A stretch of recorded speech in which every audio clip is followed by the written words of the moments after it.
আমাদের একজন জানতে চেয়েছেন যে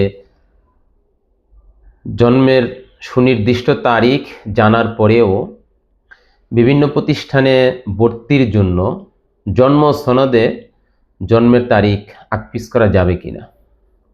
সুপ্রিয় দর্শক, আল্লাহ আপনাকে যেই দিনে দুনিয়াতে পাঠিয়েছেন সে তারিখ আপনার জানা, জন্ম তারিখটাও জানা। যদি কোনো প্রতিষ্ঠানে ভর্তি করাতে হলে এই জন্ম তারিখকে আকপিস করা লাগে, প্রয়োজনে সেই প্রতিষ্ঠানে ভর্তি করানো বাদ দেন। এটা সুস্পষ্ট মিথ্যা।